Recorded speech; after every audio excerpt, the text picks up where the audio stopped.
Kumar Behera. Welcome to my series class. Last class we have discussed about the AC circuit only containing only the resistor, only the inductor or only a capacitor.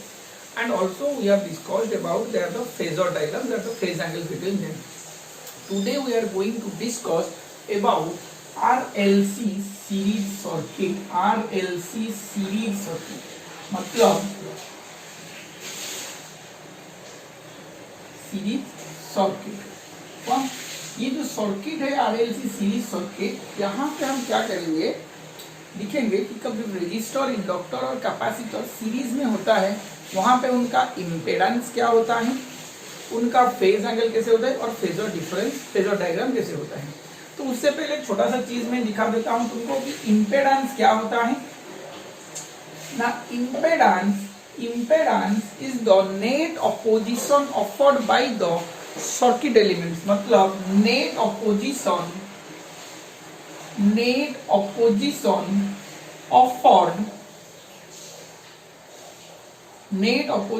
offered by the R, L and C in an AC circuit,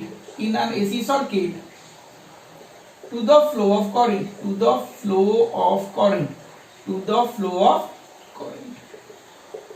ऐसा समझ में क्या मैं बोल रहा हूं? अरे हाँ या ना, मतलब जैसे कि एक डीसी सर्किट में जैसे रेजिस्टर जो काम कर रहा था, करंट को अपोज कर रहा था, उसी तरह रेजिस्टेंस, इंडक्टेंस और कैपेसिटेंस भी क्या करेंगे, एक एसी सर्किट में करंट को अपोज करेंगे और उसका नेट अपोजिशन जो आएगा, हम देखेंगे नेट अपोजिशन कैसे आता है, उसी को हम बोलते हैं इंपेडेंस।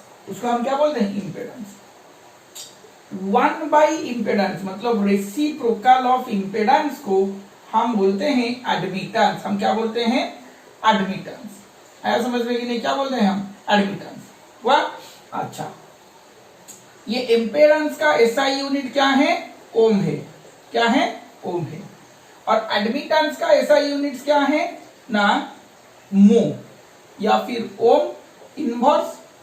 आया समझ में कि नहीं, या फिर सीमेंस, जैसे कि कंडक्टेंस का होता था, इस तरह हो सकता है। मो इनवर्स, ओम इनवर्स है, या फिर ओम इनवर्स सीमेंस, इस तरह लिखते हैं। ओके, अब ये बोला कि कैपेसिटर और इंडक्टर जो अपोजिशन देते हैं, opposition offered by the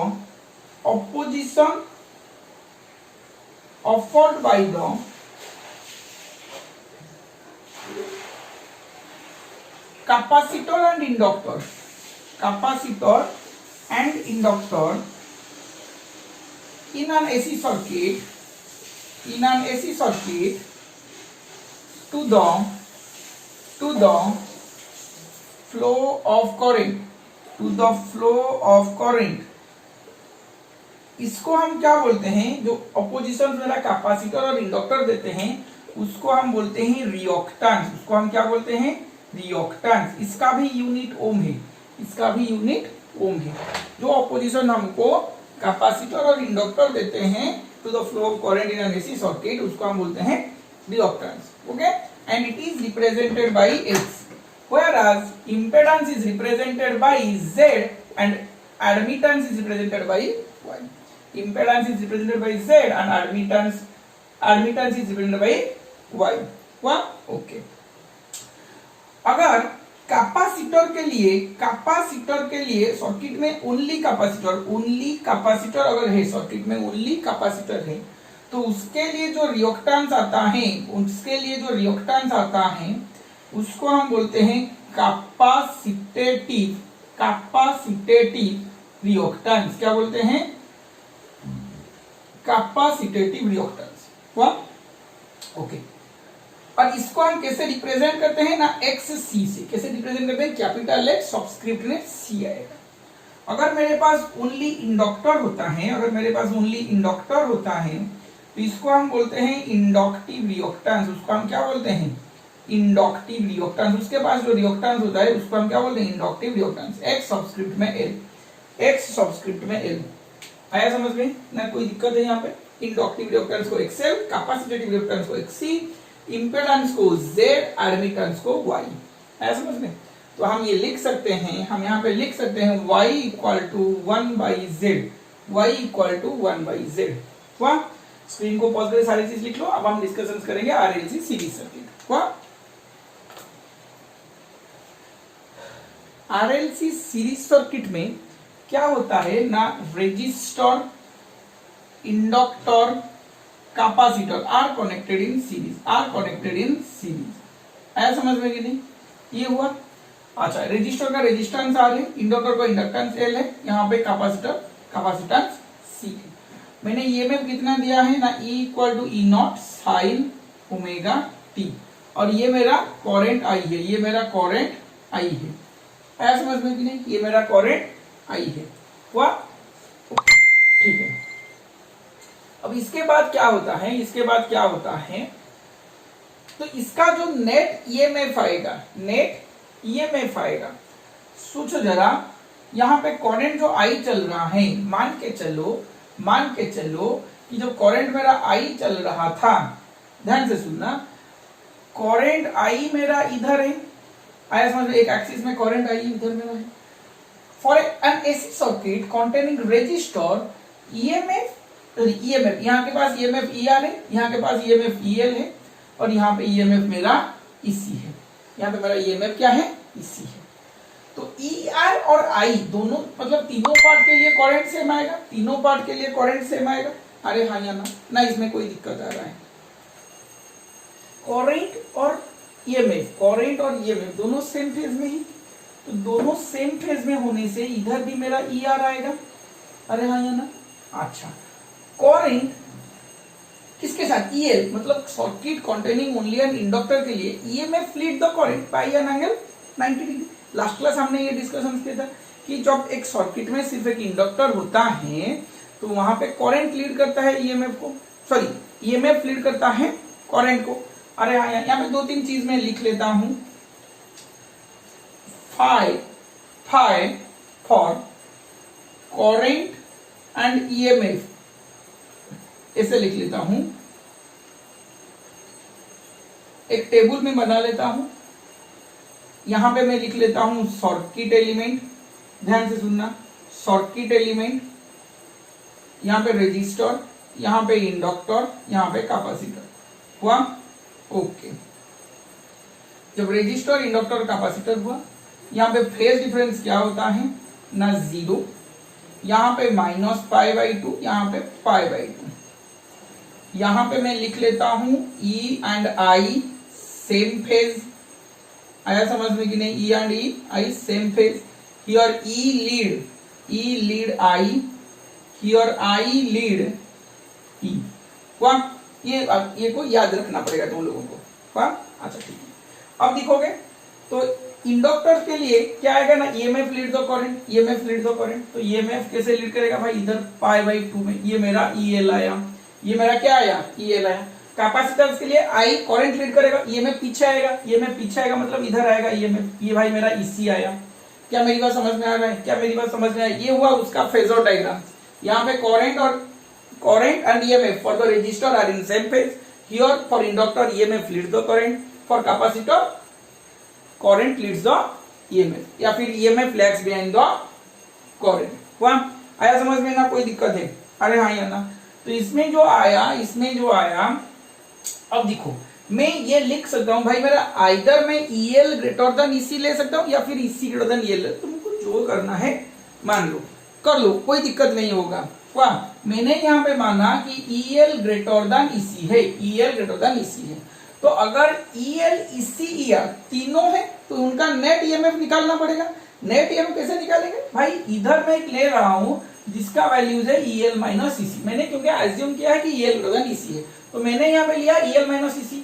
एक वेक्टर इधर और दूसरा वेक्टर ER इधर, तो नेट ईएमएफ इधर आएगा, E नेट, जिसका वैल्यूज होगा ER का स्क्वायर प्लस EL - EC का होल स्क्वायर का √। आया समझ में कि नहीं? अरे हाँ या ना, इसमें कोई दिक्कत है? ER का स्क्वायर प्लस EL - EC का होल स्क्वायर का √। हुआ? ये मेरा E नेट हुआ, ये मेरा क्या हुआ? E नेट हुआ। अब मैं जब Z निकालूंगा, Z इक्वल टू क्या आएगा? E net by I net तो मेरा I है, E नेट क्या हो गया मेरा ना, ER का square plus EL minus EC का होल स्क्वायर का रूट ओवर। आया समझ में क्या मैं बोल रहा हूँ? आ रहे हाँ या ना इसमें कोई दिक्कत है? यही मेरा इंपेडेंस होगा, नेट ईएमएफ। मतलब यहाँ पे सर्किट में रेजिस्टर है, इंडक्टर है और कैपेसिटर है, तो नेट ईएमएफ मेरा यही आएगा। नेट ईएमएफ मतलब नेट इंपेडेंस मेरा यही आएगा Z, तो ER का square plus EL minus EC का होल स्क्वायर बाई I। अब ER का वैल्यूज में लिख सकता हूँ I इंटू R का होल स्क्वायर। अरे हाँ या ना? ओके। EL के लिए मैं लिख सकता हूँ I into XL। Last class हमने किया था I इंटू XL माइनस ये हो जाएगा I इंटू XC का होल स्क्वायर का स्क्वायर रूट, अब डिवाइडेड बाई I। अरे हाँ या ना? Divided by I। अब यहां से क्या आ जाएगा ना, मुझे टोटल से I कॉमन आ जाएगा, तो यहां से हो जाएगा R square plus XL minus XC का होल स्क्वायर। I का भी मैंने स्क्वायर रूट ले लिया है, तो ये वाला आएगा I बाई I। तो Z आएगा final expression R square plus XL minus XC का होल स्क्वायर का रूट ओवर। आया समझ में कि नहीं? अरे हाँ या ना इसमें कोई दिक्कत है? Z इक्वल टू क्या हो जाएगा ना, R square plus XL minus XC का होल स्क्वायर। आया समझ में? यहाँ पे भी और कुछ होगा, पहले इसको स्क्रीन को पॉज करके लिख लो और 2-3 चीज करेंगे। ये होता है मेरा नेट इंपेडेंस का एक्सप्रेशन, उसके बाद हम XL का वैल्यूज डालेंगे, XC का वैल्यूज भी डालेंगे। सुनो, ध्यान से सुनना। XL का वैल्यूज है ओमेगा इंटू L, ये हमने पढ़ा था लास्ट क्लास, और XC का वैल्यूज है 1 by omega into C। XC का वैल्यूज है 1 बाई ओमेगा इंटू C। तो यहाँ पे Z लिखूंगा तो square root of R square plus XL मतलब omega into L minus 1 by omega C का होल स्क्वायर का स्क्वायर रूट। आया समझ में?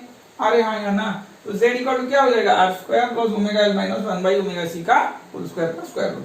वाह, चलो स्क्रीन को पॉज करके लिख लो, ये आगे बढ़ते हैं। और इसके बाद हाँ, और एक चीज भी है यहाँ पे, फेज एंगल कितना होगा? फेज एंगल क्या होगा? मान के चलो कि ये मेरा यहाँ से मैंने एक परपेंडिकुलर ड्रॉ किया, तो परपेंडिकुलर ये एंगल मेरा फाई आएगा। नेट ईएमएफ नेट करंट के बीच का एंगल ही मेरा फेज एंगल आता है। नेट ईएमएफ नेट करंट के बीच का एंगल ही फेज एंगल आता है। तो अगर ये मैंने ड्रॉ किया यहाँ से, क्या मैं ये बाई ये लिख सकता हूँ? अगर ये ऐसा हुआ तो tan फाई मेरा आएगा EL minus EC by I। EL का वैल्यू है I इंटू XL, ये होगा I into XC by I। अरे हाँ या ना? I कॉमन गया तो XL minus XC by I ये कैंसिल आउट, XL का value omega L minus 1 by omega C। यही मेरा है tan फाई का वैल्यू। आया समझ में कि नहीं? अरे हाँ या ना? ये मेरा tan फाई का वैल्यू है omega L minus 1 by omega C। आया समझ में? ना कोई दिक्कत हुआ इसमें? वाह, चलो स्क्रीन को पॉज करके सारी चीज लिख लो। वाह, ये था मेरा एक RLC सीरीज सर्किट में नेट इंपेडेंस का फॉर्मूला। तो सीरीज सर्किट में ऐसी सीरीज सर्किट में रेजिस्टर, इंडक्टर, कैपेसिटर होंगे, तो ये था मेरा नेट इंपेडेंस का फॉर्मूला, ये था मेरा नेट फेज डिफरेंस का फेज एंगल का फॉर्मूला। वाह, ये 2 चीज याद रखने की है, ये भी 2 चीज याद रखने की है। वाह, तो ये काम आएगा। वाह, चलो स्क्रीन को पॉज करके लिख लो, आगे बढ़ते हैं। इसी RLC सीरीज सर्किट में एक आता है रिजोनेंस कंडीशंस। क्या आता है? Resonance condition. ये रिजोनेंस कंडीशंस होता क्या है? भाई रिजोनेंस कंडीशंस का मतलब है कि यहाँ पे जो होता है ना, जो फ्रीक्वेंसी हम अप्लाई कर रहे हैं, मतलब रिजोनेंस कंडीशन भी हम इसको बोल सकते हैं, या फिर रिजोनेंस फ्रीक्वेंसी भी एक बोल सकते हैं। अब ये RLC सीरीज सर्किट को हम रिजोनेंस कब बोलेंगे? कि जब भी सर्किट में current and EMF are in same phase. Circuit में RLC series AC circuit is said to be resonance if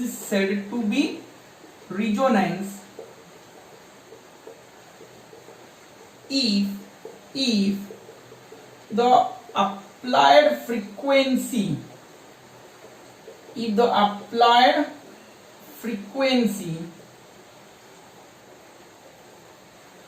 is such that the current and the net EMF and the net EMF and the net EMF are in same phase. current and the net EMF are in same phase. आया समझ में? current and the net EMF are in same phase. मतलब जो current मेरा इसी circuit में flow कर रहा है एंड ईएमएफ जो अप्लाई हमने किया है वो सेम फेज में है. अगर सेम फेज में आने के लिए हमको क्या करना पड़ेगा? That is at resonant condition. ध्यान से सुनना. ये Z equal to R square plus XL minus XC whole square था. अब हमका नेट ईएमएफ क्या आया था ना, ई आर का square plus EL minus EC का स्क्वायर का रूट ओवर नेट ईएमएफ यही आया था. तो रिजोनेंस कंडीशंस पे current and EMF same phase में आएंगे. इसका मतलब है ये इंडक्टर माइनस कैपेसिटर का वैल्यू, ये ईएल माइनस ईसी का वैल्यू 0 होगा. करंट और ईएमएफ कब सेम फेज में आ सकते हैं? जब भी सर्किट में ओनली रेजिस्टर होगा. तो सर्किट में इंडक्टिव रिएक्टेंस और कैपेसिटेटिव रिएक्टेंस का कुछ इफेक्ट भी नहीं होगा. That means inductive EMF due to inductor is equal to EMF due to capacitor. तो आज रिजोनेंस कंडीशन से मैं क्या लिख सकता हूं? EL equal to EC. ध्यान से सुनना. अगर EL इक्वल टू EC हो गया तो सिर्फ क्या आएगा? सिर्फ सर्किट में ER आएगा. तो ER करंट के साथ कितना फेज एंगल पे होगा? सेम फेज एंगल, मतलब 0 डिग्री एंगल पे होगा. तो EL इक्वल टू EC हो गया. अगर EL इक्वल टू EC हुआ, EL का वैल्यू है I इंटू XL, EC का वैल्यू है I इंटू XC. ऐसा समझिए. तो I से I cancel out. XL equal to XC, ये इंपोर्टेंट है. XL का वैल्यू है ओमेगा L, XC का वैल्यू है 1 बाई ओमेगा C. ओमेगा L equal to 1 by omega C. Omega का वैल्यू है 2 पाई F इंटू L, इसका वैल्यू है 1 by 2 pi F into C. आया समझ में कि नहीं? अब इन दोनों को मल्टीप्लाई करेंगे so F square equal to 1 by 4 pi का स्क्वायर L इंटू C. अब फ्रीक्वेंसी क्या आएगा ना, 1 बाई 2 पाई LC का root over. F equal to क्या आएगा? 1 बाई 2 पाई LC का रूट ओवर. आया समझ में? This is the expression for resonant frequency. Resonant frequency कब अचीव होगा? जब भी करंट में EMF, net EMF and the net current जो फ्लो कर रहा है उन दोनों सेम फेज में आएंगे. आया समझ में? ना कोई दिक्कत हुआ इसमें? चलो स्क्रीन को पॉज करके सारी चीज लिख लो. एक और दूसरे चीज डिस्कशन करेंगे. वन, रिजोनेंस कंडीशंस पे एट रिजोनेंस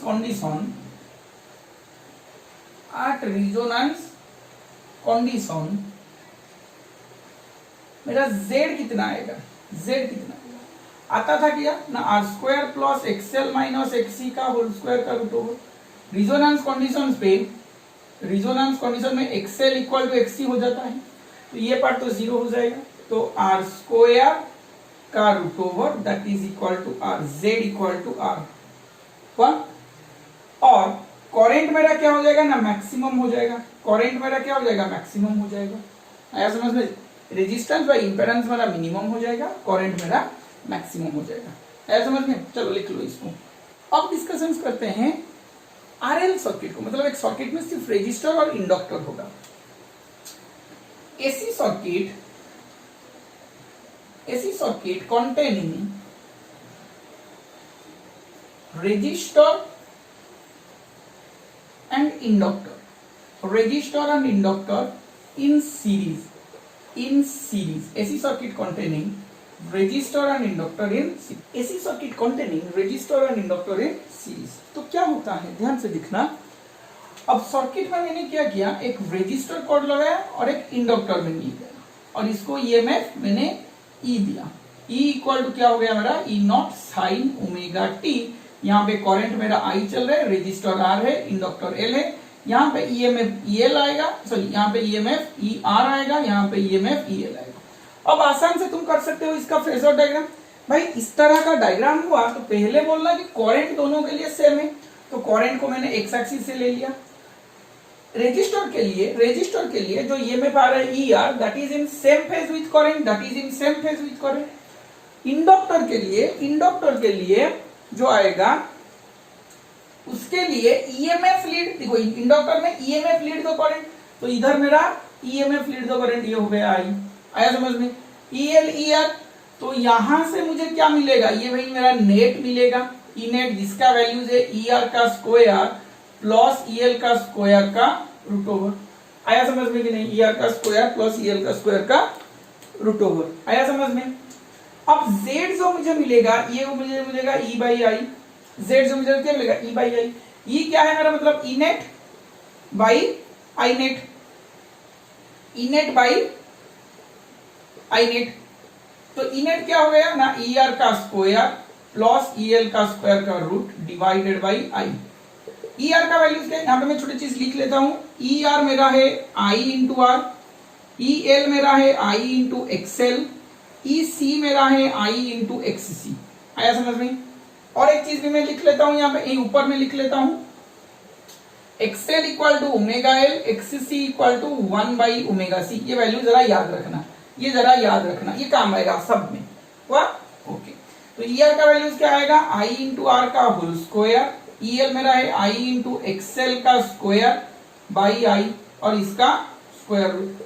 अब ये आई बाहर आ जाएगा, अभी आई बाहर आ जाएगा, आर स्क्वायर रूट के साथ बाहर आ गया, आर स्क्वायर प्लस एक्सएल का स्क्वायर बाई आई, आई से I cancel out, R square plus XL मेरा है ओमेगा एल का स्क्वायर का रूट। ये मेरा z, ये मेरा z। आया समझ में कि नहीं, अरे हाँ या ना, R square plus omega L का होल स्क्वायर का रूट। आया समझ में। अब यहां से मुझे फेज एंगल चाहिए, मुझे ये मेरा फेज एंगल मिलेगा, ये मेरा इंपेडेंस का फॉर्मूला है जब सर्किट में रेजिस्टर और इंडक्टर सीरीज में होगा। फेज एंगल क्या आएगा ना, tan phi इक्वल टू, यहां से मैंने परपेंडिकुलर ड्रॉ किया तो ये बाई ये हो जाएगा, E L by E are,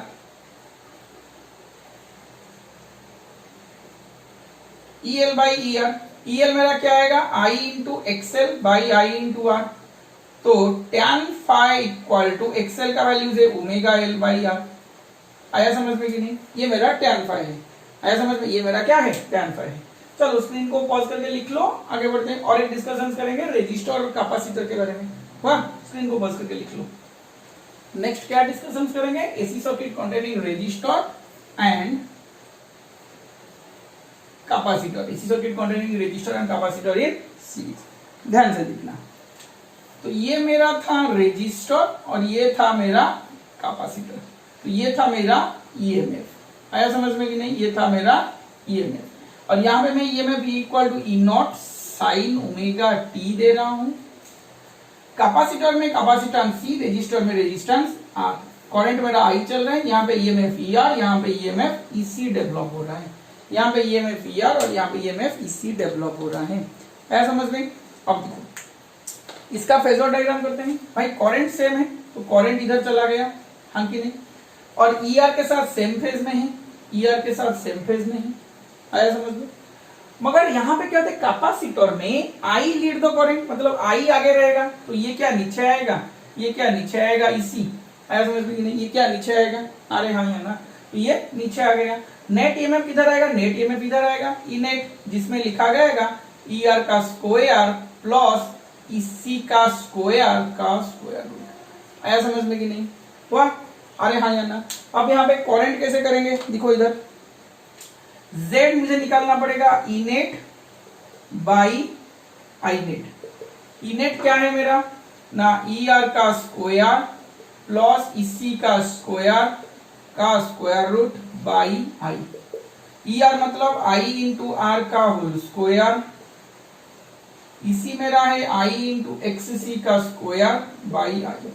तो आई बाहर आ गया, आर स्क्वायर प्लस एक्स सी का स्क्वायर का रूट, तो ये क्या हो जाएगा, आर स्क्वायर प्लस एक्स सी क्या है 1 बाई ओमेगा सी का होल स्क्वायर का रूट। तो ये हो जाएगा मेरा z का वैल्यू, ये हो जाएगा मेरा z का वैल्यू। अरे हाँ या ना इसमें कोई दिक्कत हुआ ना, इसमें कोई दिक्कत है। This is the expression for net impedance. अब ये वाला एंगल अगर मेरा फाई होगा, ये वाला एंगल मेरा फाई होगा, तो फेज एंगल कैसे निकालेंगे, फेज एंगल कैसे निकालेंगे ना, tan phi equal to XC by E R. XC क्या है मेरा I into XC by I into R, I से आई कैंसल्ड आउट, एक्सी का वैल्यू 1 बाई ओमेगा सी, ये हुआ आर। तो ये मेरा आ गया tan phi का वैल्यू, ये मेरा आ गया tan phi का value 1 by R omega C.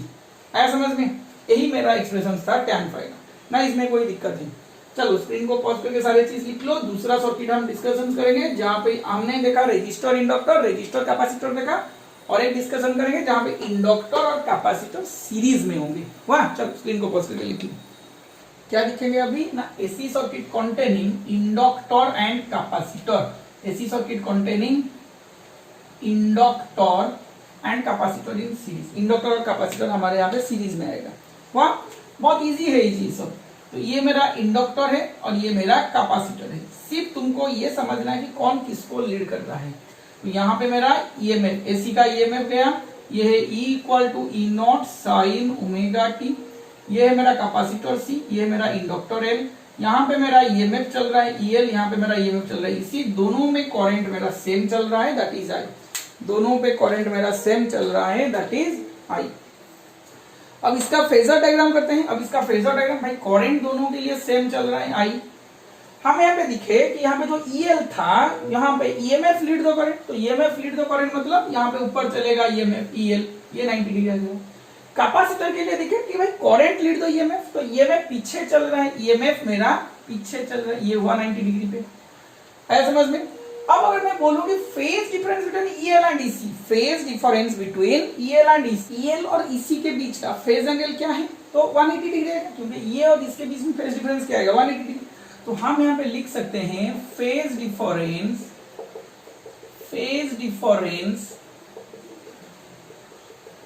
Between EMF and current, between EMF नहीं, between EL and EC is 180 degree. तो EL और EC के बीच का फेज डिफरेंस क्या आएगा, 180 डिग्री आएगा। अब इसका net EMF calculate, impedance calculate करते हैं। Z equal to E net by I। E net मेरा EL माइनस EC में ले रहा हूं और I लिख रहा हूं। तुम चाहो तो EL माइनस EC लो या फिर EC माइनस EL लो, एक ही चीज आएगा। कैसे आएगा मैं दिखाता हूं, देखो। EL मतलब I इंटू XL, EC मतलब I into XC by I, तो I by I XL minus XC, तो ये हो जाएगा Z equal to XL minus XC आएगा। One Z equal to XL minus XC कब होगा, इफ मेरा XL ग्रेटर देन XC आएगा। Z equal to XC minus XL होगा if XC greater than XL आएगा। ये दो पॉइंट इंपॉर्टेंट है। यहाँ पे मैं Z equal to EL minus EC लिख रहा हूँ, क्योंकि मैंने यहाँ पे अज्यूम कर लिया कि भाई EL मेरा बड़ा है। EL ग्रेटर देन EC हुआ तो मेरा आएगा XL माइनस XC, इसका मतलब XL भी XC से बड़ा होगा। अगर मेरा EC माइनस EL में करता हूँ, Z को क्या मैं करूँ, EC माइनस EL करता हूँ, तो XC माइनस XL आएगा। अब क्या होगा ना, XC ग्रेटर देन XL होगा। क्या मेरी बात समझ में आ रहा है, क्या मेरी बात समझ में आ रहा है, अरे हाँ या ना इसमें कोई दिक्कत है, ना इसमें कोई दिक्कत है। अगर यहाँ पे और एक चीज भी मैं लिख लेता हूं, अगर if XC greater than XL हुआ, XC ग्रेटर देन XL हुआ, तो EC ज्यादा हो जाएगा, सो EC also greater than EL, so current lead the EMF, current ज्यादा आएगा। यहाँ पे क्या होगा, करंट मेरा यहाँ पे EMF को लीड करता हुआ नजर आएगा। आया समझ में कि नहीं, करंट विल लीड दो। अच्छा, अगर मेरा if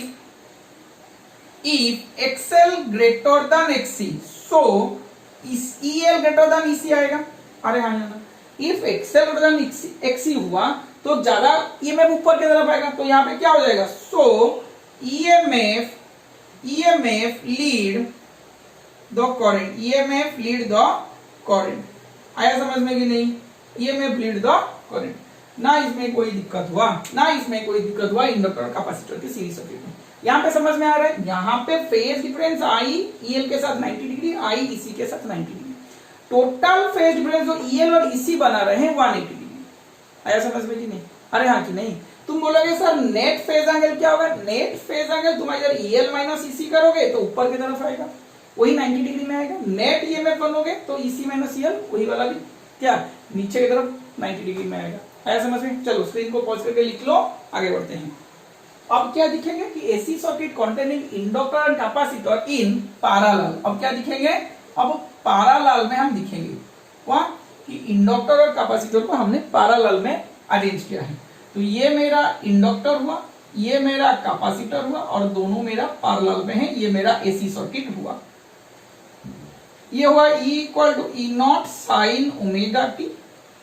करंट मेरा I चल रहा है, यहां पे कैपेसिटर C है, इंडक्टेंस L है, यहां पे ईएमएफ मेरा EL, यहां पे मेरा EC चल रहा है। आया समझ में?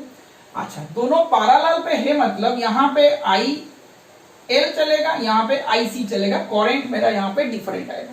करंट मेरा यहां पे क्या आ जाएगा? डिफरेंट है। ये यहां पे खासियत है कि in a parallel circuit current is different for both inductor and capacitor. Common क्या है? कॉमन है यहाँ पे E, कॉमन है क्या है यहाँ पे E, मतलब ये ईएमएफ जो यहाँ पे चलेगा इसके पास भी वही ईएमएफ आएगा, कैपेसिटर के पास भी वही ईएमएफ आएगा। तो जो कॉमन आएगा उसको मैं एक्स एक्सिस से ले रहा हूँ, ये मेरा E आ गया, ये मेरा क्या आ गया? E आ गया।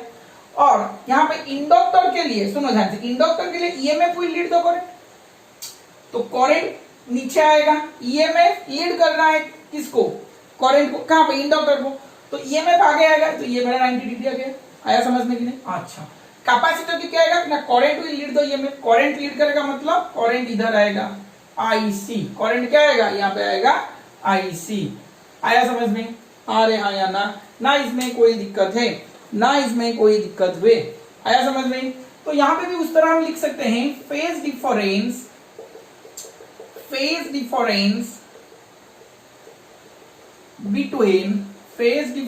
between IL and IC is 180 degree. IL और IC के बीच में फेज डिफरेंस क्या आएगा? 180 डिग्री आएगा। आया समझ में? अब इसका इंपेडेंस कैलकुलेट करते हैं, Z equal to E by I, यहाँ पे E net equal to I net. E net मेरा क्या है? E है। I नेट मेरा क्या है भाई? IC माइनस IL कर सकता हूँ, IC माइनस IL मतलब इधर ऊपर की तरफ है या नीचे की तरफ है? IC माइनस IL में कर सकता हूँ। E इक्वल टू I के जगह यहाँ पे मैं लिख सकता हूँ, देखो यहाँ से IC इक्वल टू I के जगह क्या मैं E बाई XC लिख सकता हूँ, E by XC minus E by XL। आया समझ में? अरे हाँ या ना? Okay, E by E, 1 by XC का value omega C, 1 by omega into L। आया समझ में? XC का वैल्यू 1 बाई ओमेगा C, इधर ऐसे होगा, तो E से E कैंसल आउट हो गया, ये क्या हो जाएगा ना, 1 by omega C minus 1 by omega L, 1 by XC minus 1 by omega L, यही मेरा Z आएगा, यही मेरा Z आएगा। आया समझ में कि नहीं? यही मेरा क्या आएगा? Z का वैल्यू आएगा। आया समझ में? यहाँ मेरा क्या आएगा? Z वैल्यू आएगा। तो नेट करंट मेरा क्या होगा? IL minus IC, if IL greater than IC, और I नेट मेरा होगा IC minus IL if IC greater than IL। आया समझ में कि नहीं? अरे हाँ या ना? ना इसमें कोई दिक्कत है? आया? ओके, अब देखो, अब एक चीज देखो, यहां पे भी हम बोल सकते हैं रिजोनेंट फ्रीक्वेंसी आएगा, यहां पे भी हम बोल सकते हैं रिजोनेंट फ्रीक्वेंसी आएगा।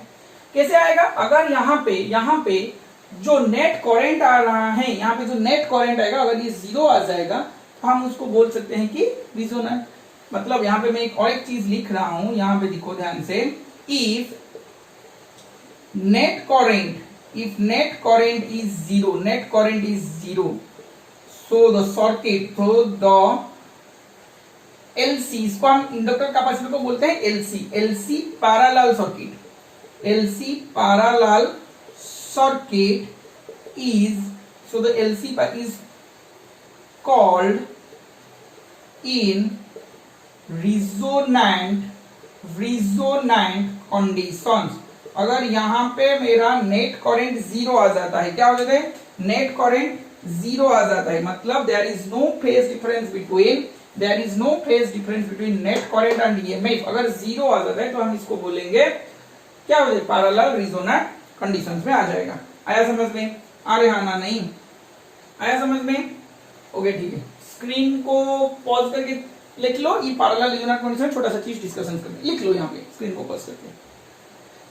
तो देखो इधर पैरेलल रिजोनेंट कंडीशंस पे मेरा फेज डिफरेंस भी क्या आएगा? Phase difference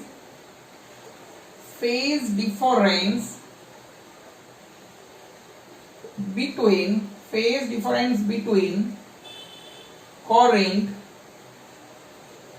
and EMF, phase between current and EMF is 0. phase difference between current and EMF is 0. वाह, तो क्या मैं लिख सकता हूं IL इक्वल टू IC हुआ, IL इक्वल टू IC हुआ।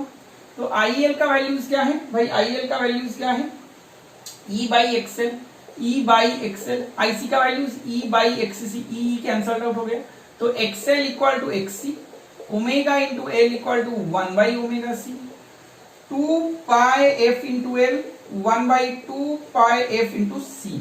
तो F का स्क्वायर क्या आ गया ना 1 बाई 4 पाई का स्क्वायर, सॉरी 1 बाई 4 पाई का स्क्वायर L इंटू C। तो F क्या आ गया ना 1 बाई 2 पाई LC का root over. This is the expression for resonant frequency in case of LC parallel circuit. वहां पे भी दिखे थे कि RLC सीरीज सर्किट में भी हमारा होता है resonant condition 1 by 2 pi LC। क्या हम कब ना एक ऐसा फ्रीक्वेंसी है जब हम एसी सर्किट को अप्लाई करेंगे जहां पे phase difference between current and EMF 0 हो जाएगा, करंट एंड EMF 0 हो जाएगा। करंट एंड EMF 0 का मतलब नेट करंट यहाँ पे 0 होना चाहिए। यहाँ पे मेरा क्या होता है रिजोनेंट कंडीशंस पे नेट करंट मेरा क्या हो जाता है, नेट करंट मेरा 0 हो जाता है, नेट करंट मेरा 0 हो जाता है। और इंपेडेंस मेरा मैक्सिमम लेवल मतलब इनफाइनाइट को चला जाता है। कब होता है ना 8 resonance at resonance condition, at resonance conditions. आया समझ में, आ रहे हैं ना इसमें कोई दिक्कत हुआ? चलो स्क्रीन को पॉज करके पूरा सारे चीज लिख लो। वाह, तो आज के क्लास में ये था RLC सीरीज सर्किट के बारे में। नेक्स्ट क्लास मिलेंगे कुछ नया चीज के साथ। अगर आज के क्लास में कुछ डाउट्स है तो मुझे कमेंट्स पे लिखो। मिलते हैं नेक्स्ट क्लास में। वाह, थैंक यू।